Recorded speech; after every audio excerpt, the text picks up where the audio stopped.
আসসালামু আলাইকুম ভিউয়ার্স, আশা করি তোমরা সবাই ভালো আছো। তো তোমাদের কালকে যাদের অনার্স ভর্তি পরীক্ষার সেকেন্ড মেরিট লিস্ট দিল, তাদের রেজাল্ট দেখে কিন্তু আমরা সকলে হতাশ। কেন জানো? তোমরা কিন্তু প্রায় 90% শিক্ষার্থী কিন্তু কলেজ পায়নি কালকে। তোমরা অনেকেই ভেবেছিলা যে সেকেন্ড মেরিটে হয়তো অনেকেই কলেজ পাবো, কিন্তু সত্যি কথা বলতে কালকে 90% স্টুডেন্টই কিন্তু কলেজ পায় নাই।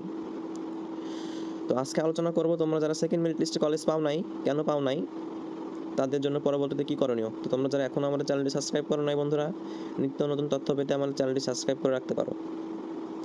তো তোমরা যারা সেকেন্ড মেরিট লিস্টে চান্স পাও নাই, অনেকেই কিন্তু অনেক ভালো মার্ক পেয়েও চান্স পায় নাই, কারণ হয়তো যে কলেজে সে আবেদন করে সেটা সরকারি কলেজ, জেলা পর্যায়ের, এবং সেখানে সকলেই আবেদন করেছে, এবং সাবজেক্ট চয়েসের ভুলের কারণে কিন্তু অনেকজন চান্স পায় নাই।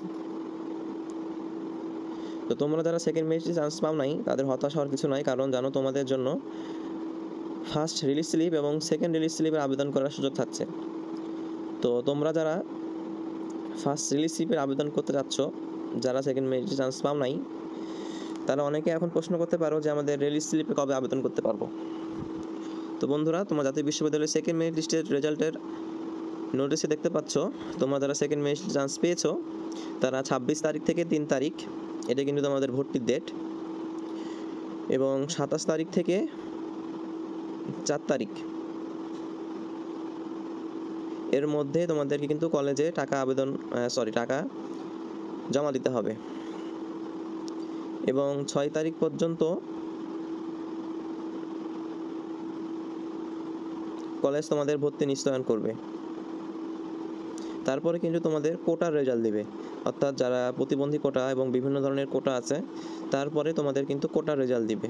কোটার রেজাল্ট দেওয়ার পরে তারপরে কিন্তু তোমাদের ফার্স্ট রিলিজ স্লিপের জন্য আবেদন করার সুযোগ দিবে। সো এটা কিন্তু অনেক লেন্দি একটা process. So first merit list দেওয়ার প্রায় 1 মাস পরে কিন্তু তোমাদের দ্বিতীয় মেরিট লিস্টটা দিল। এভাবে সকল স্টুডেন্টকে যে কীভাবে হয়রানি করছে জাতীয় বিশ্ববিদ্যালয়, শুধুমাত্র তারাই জানে। কারণ একটি স্টুডেন্টের কিন্তু অনেক স্বপ্ন থাকে যে আমি অনার্স পড়বো, কিন্তু জাতীয় বিশ্ববিদ্যালয় যা শুরু করেছে, এদের ভর্তি প্রসেসটা এতই লেন্দি যে প্রত্যেকটা স্টুডেন্ট কিন্তু হতাশ হয়ে যাচ্ছে। তো বন্ধুরা, তোমরা যারা সেকেন্ড মেরিট চান্স পাও নাই, তারা আরও 1 মাস অপেক্ষা করো। সামনের মাসের শেষের দিকে কিন্তু তোমাদের ফার্স্ট রিলিজ স্লিপের আবেদন করতে দেবে, যেখানে তোমরা 5টি কলেজে আবেদন করতে পারবে 3টি করে সাবজেক্ট নিয়ে। অর্থাৎ তোমরা 3টি করে সাবজেক্ট 5টি কলেজে, অর্থাৎ 15টি সাবজেক্ট চয়েস দিতে পারবা। যে কলেজে ফার্স্ট মেরিট লিস্টে তোমাদের চান্স হয় নাই, তুমি কিন্তু সেই কলেজে চাইলেও আবেদন করতে পারো। তো এই ছিল আমাদের আজকের ভিডিও। তোমরা যারা এখনও আমাদের চ্যানেলটি সাবস্ক্রাইব করো নাই, চ্যানেলটি সাবস্ক্রাইব করে থাকতে পারো, কারণ প্রতিনিয়ত আপডেট তথ্য আমরা চ্যানেলে দিয়ে থাকি। তো ভিউয়ার্স, এই ছিল আমাদের আজকের ভিডিও। আসসালামু আলাইকুম।